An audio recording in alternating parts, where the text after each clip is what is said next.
Hai sahabat pecinta catur, selamat datang kembali di Catur Talk Indonesia. Dan kita akan menyaksikan permainan yang sangat menarik teman-teman yang terjadi pada Title Cup, permainan Magnus Carlsen menghadapi Clemente Cizev.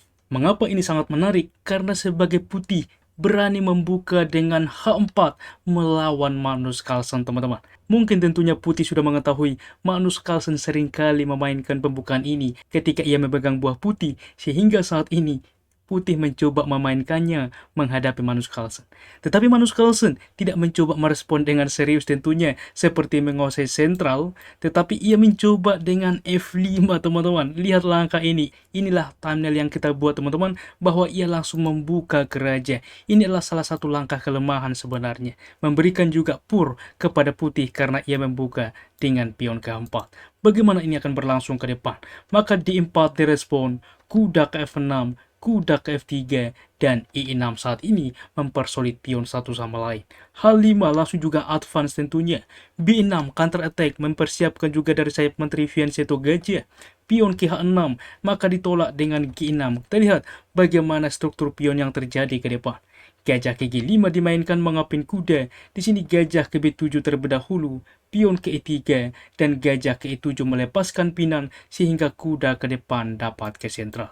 Kuda ke D2, dan betul saja tetap kuda ke 4 menawarkan gajah mengancam kuda.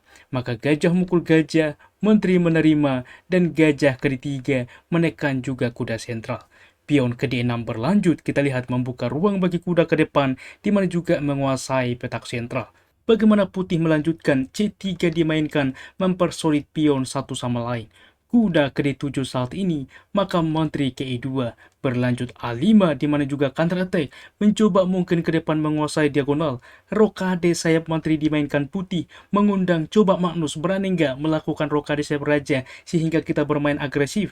Tetapi Magnus Carlsen terlebih dahulu ia tidak sepakat rokade sayap raja, ia benteng ke F8 teman-teman, mengaktifkan benteng. Raja ke B1 cukup penting tentunya dan juga cukup sering pada rokade sayap menteri. Raja juga berpindah ke petak B atau ke file B tentunya.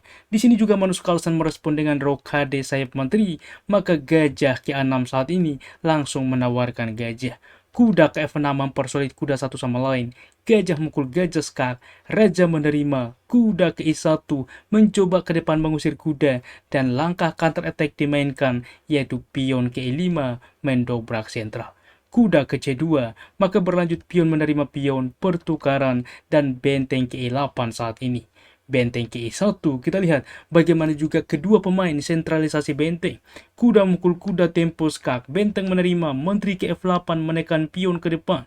Di sini benteng ke C1 juga memantau pion file C tentunya, maka kuda ke sentral mengancam benteng. Benteng berpindah, barulah menteri menerima pion H6. Berlanjut F3 mengusir kuda, kuda mundur ke F6 membuka juga benteng ke depan memantau pion. Menteri ke B5 counter attack teman-teman, pion dapat melaju ke depan dan ini akan sangat berbahaya, kuda dapat aktif ke depan membuka juga. Maka C6 langsung mengusir menteri balasan terbaik. Menteri ke C4, di mana juga ke depan melakukan skak waktu yang sama mengancam kuda, sehingga menteri ke G7 mencegah hal tersebut terjadi. Pion ke D5 baru saat ini, dan C5 menutup posisi teman-teman. Benteng ke D3 mencoba mengaktifkan ke depan bahwa file B juga akan dipin. Maka menteri ke D7 langsung juga ke depan mengusir benteng teman-teman.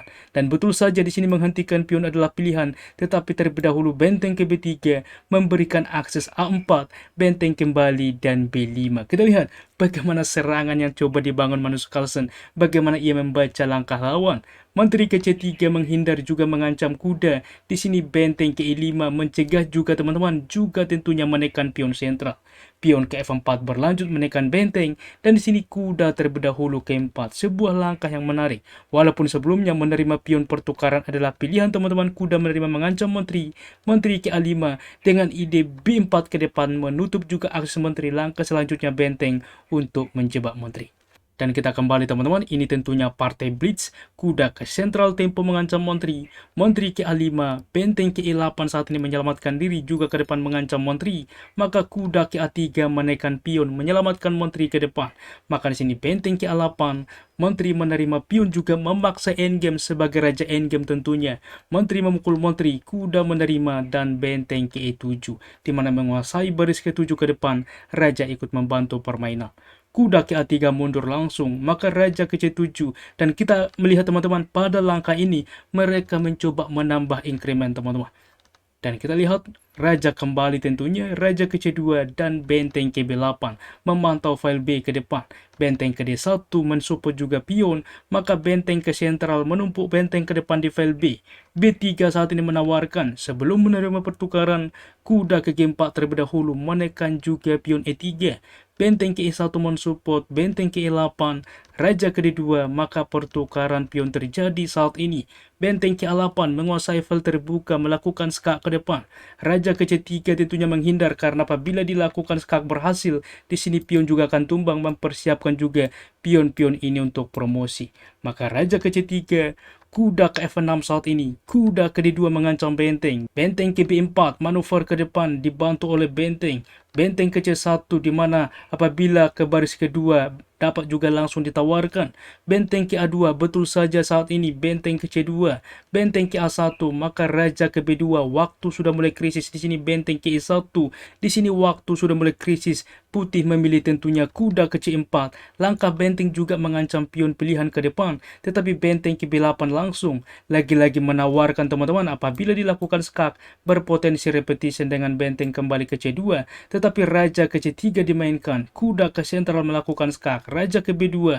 Maka benteng ke A8 ke depan juga untuk melakukan skak teman-teman. Dan kita lihat ini berpotensi skakmat ke depan karena petak ini dijaga oleh kuda. B4 berlanjut. Benteng ke A1 dan sini kuda ke A3. Apabila dicoba menerima pion teman-teman, apa yang terjadi? Coba skakmat satu langkah, apakah bisa Anda temukan? Tentu selamat tentunya benteng ke B1 simple ya. Skakmat lagi-lagi kuda menjaga peta penting C3. Kita kembali teman-teman. Kuda ke A3 mencegah skakmat tentunya. Maka benteng ke D1 saat ini. Benteng juga mukul benteng. Pertukaran kuda melakukan skak. Raja ke B6. Pion menerima pion skak. Di sini pion juga menerima kembali. Apabila langsung raja menerima kuda ini berbeda teman-teman karena C6 tak terhentikan promosi. Benteng misalkan menerima pion dengan harapan benteng ke C5, maka pertukaran benteng terjadi, pion tak terhentikan teman-teman. Kita kembali di dalam posisi ini tentunya dipilih dengan menerima pion, maka kuda ke C3, kuda mukul kuda, simplifikasi, dan benteng menerima pion dengan keunggulan pion ini ke depan yang dimanfaatkan Magnus Carlsen walaupun sampai posisi ini secara komputer masih sebanding. Maka benteng melakukan skak, raja menghindar tentunya benteng ke B8, maka benteng ke D7, berlanjut benteng ke G8, raja ke sentral, maka benteng ke E8 membatasi, benteng ke A7 saat ini melakukan skak ke depan, dilakukan skak terlebih dahulu, dan di sini raja mundur pilihan teman-teman, tetapi raja ke C6, di sini juga bahwa tetap ke file A, benteng mundur ke E8 adalah pilihan tetapi raja ke C4. Inilah pancingan Magnus Carlsen dilakukan skak, raja berpindah tentunya, dan setelah benteng ke 4 memaksa pertukaran benteng sebagai raja endgame di juga kalkulasi yang luar biasa. Di sini juga putih menyerah teman-teman. Mengapa demikian? Apabila dilanjutkan tentunya pertukaran benteng wajib terjadi. Kita lihat dijaga semuanya file D. Raja ke C4, H5 langkah tunggu apa yang dimainkan. Raja ke C3, raja juga mengambil sentral saat ini. G3 maka raja ke 6 meninggalkan pion teman-teman untuk mendapatkan pion-pion putih saat ini. Kita lihat bagaimana bahwa pion H ini teman-teman tak terhentikan, artinya lebih dulu untuk menuju petak promosi dan cukup mudah ke depan bagi Magnus memenangkan permainan. Luar biasa menariknya partai ini ketika putih mencoba dengan H4 melawan Magnus Carlsen dan Magnus Carlsen juga merespon dengan F5 yang memberikan ruang keunggulan bagi putih tetapi pada akhirnya tetap dapat memenangkan permainan.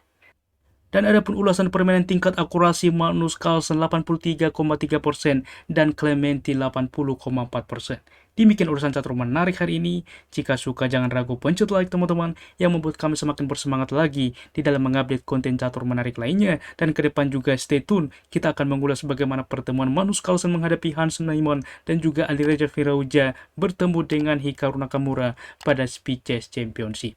Catur Yes Indonesia Jaya, keep sharing and keep loving. Bye-bye.